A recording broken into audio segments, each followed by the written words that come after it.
And this is a piece you wrote at Substack called on White Fragility, a few thoughts on America's smash hit #1 guide to egghead racialism. I like this part. DiAngelo writes like a person who was put in timeout as a child for speaking clearly.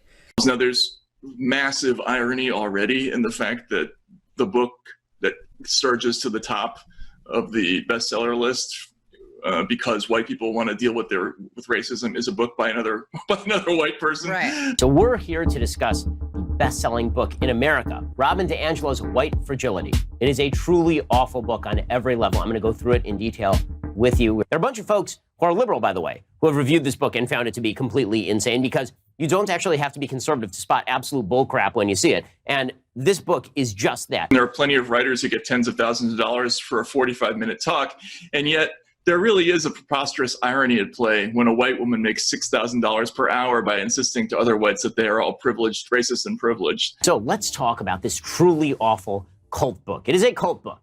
The only way to describe White Fragility by Robin DiAngelo is that this is basically a book by a cult leader who is going to cleanse you of your thetans, your racist thetans. The only way to get rid of the racist thetans is to let Robin DiAngelo educate you in your racism you didn't even know that you had. If you deny that you have it, you're even more racist than you were before.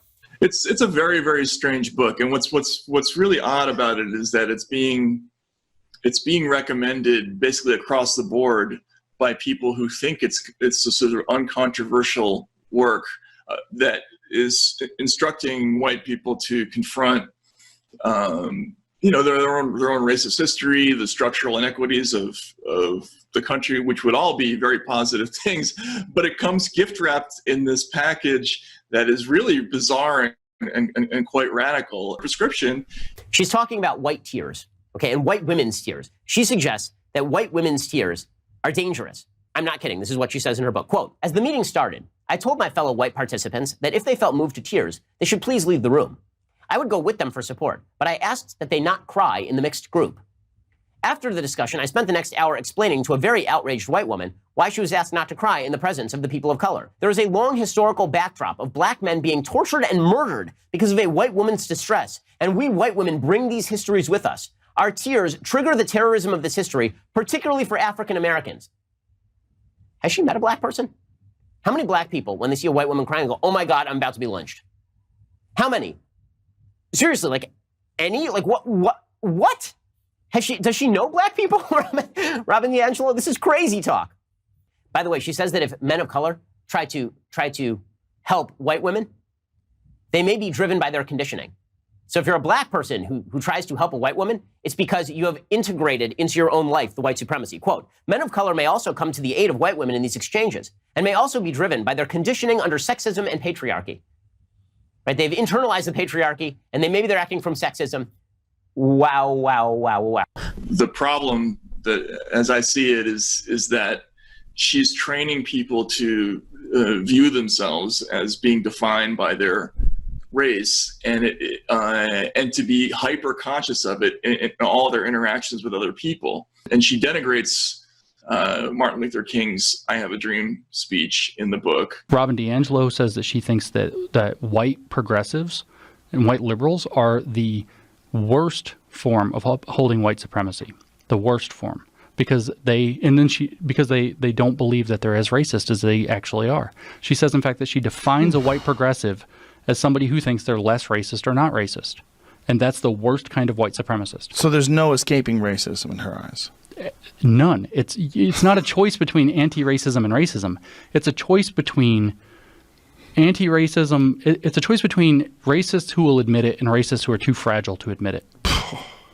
That's actually her theory. Oh my God. The fundamental theory about her book is that everybody is basically defined by their racial category. It's inescapable. Racism is everywhere. It's in every transaction. It's in every conversation. 50 years after the Voting Rights Act, 50 years plus after the Voting Rights Act, you would expect that black political class, after all these years of their holding the same jobs, going to the same schools, multi-generationally, kids going to the same schools, kids playing on the same traveling soccer teams, having sleepovers, going to one another's weddings, marrying one another, consuming the same stuff, going to the same restaurants, that they're like a single class, right?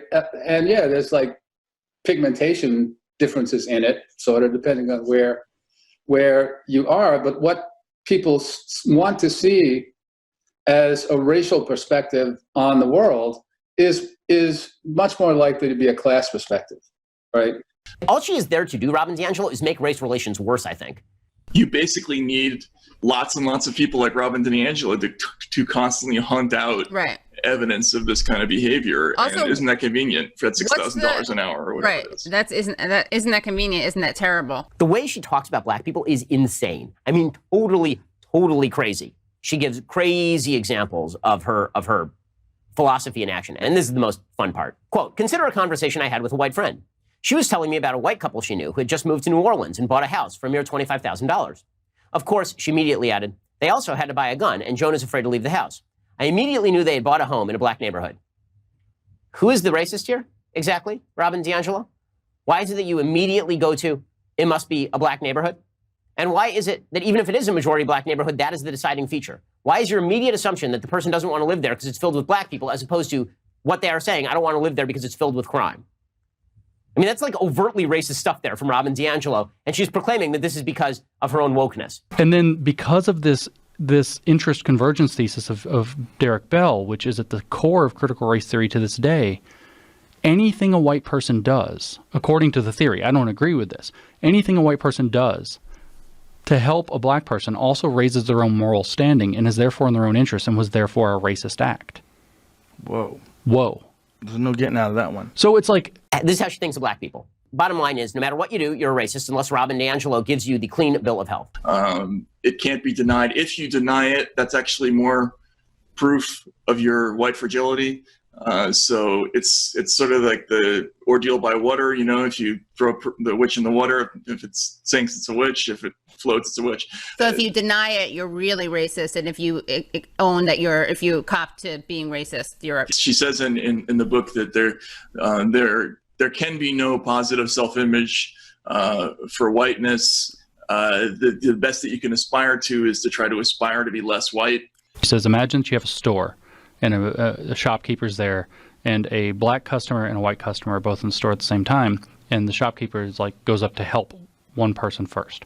So if they go, and this is what critical race theory, this is how it would analyze what happens. So if the shopkeeper goes to the white person first, it would say that's clear racism, white favoritism, and make the black person wait. But if it went to the black person first, it would say it's clear racism because you wanted to get the black person out of the store faster. Oh boy. That's literally how critical race theory would operate with that, because if you do. DiAngelo's writing style is pure pain. The lexicon favored by intersectional theorists of this type is built around the same principles as Orwell's Newspeak. It banishes ambiguity, nuance, and feeling, and structures itself around sterile word pairs like racist and anti-racist, platform and deplatform, center and silence, that reduce all thinking to a series of binary choices. Writers like DiAngelo like to make ugly verbs out of ugly nouns and ugly nouns out of ugly verbs. There are countless permutations on centering and privileging alone. In a world where only a few ideas are considered important, redundancy is encouraged, e.g., quote, to be less white is to break with white silence and white solidarity, to stop privileging the comfort of white people. When there is disequilibrium in the habitus, when social cues are unfamiliar and or when they challenge our capital, we use strategies to regain our balance. Gentlemen of the jury, I'm curious, bear with me. Are you aware that we're making history? This is the first murder trial of our brand new nation, the liberty behind deliberation. I intend to prove beyond the shadow of a doubt with my assistant counsel. A lot of her language is like that. It sounds like meaningless gibberish where there's supposed to be some kind of subtext underneath, but there's no subtext. She just literally means what she says, and right. It doesn't make any sense. Told counsel Hamilton, sit down. Our client Larry Weeks is innocent. Call your first witness. That's all you had to say. Okay. Derek Bell introduced a concept called interest convergence that says that anytime black people get more rights, it was because it was also in the interest of white people. So it was actually an act of racism. So if you become anti-racist, this is literal. If you become anti-racist, there's books about this. If you become anti-racist according to their demands for you to become anti-racist, that was in your best interest. It turns you into a good white progressive, or a good white liberal. Do they know about him and his work, or is this just a continuation of the who's idea? The people that are involved in like Antifa? And... Some of them would. He's quite famous. All of the scholars would. every critical race scholar would. He is the founder of critical race theory. He is the guy. Well, one of the tenets of critical race theory is that racism is ordinary, not aberrational in United States society. And it is not, the question is no longer, did racism take place? For that is to be assumed, but rather, how did racism manifest in that situation? So I quoted Robin DiAngelo for that. He said that all of black society is the face at the bottom of the well. But he doesn't mean like no. entertainers and the tiniest. That's how they get you. They do mean what they say. I have to take, after reading this stuff for so many years, I have to take them at their word. And the game that they play is to play off of they can't really mean that instinct. I mean, people are coming around to criticizing it a little bit. Okay, if all of this sounds like a cult, that's because it is a cult. This is all crazy. It's all nuts. And the fact that it's the #1 best-selling book in America says a lot about where we are in this moment. It is not good for the country. It makes the country significantly, significantly worse. Do not buy this book. I bought it for you just so you would not have to read it. Do not give this grifter your money. Don't do it.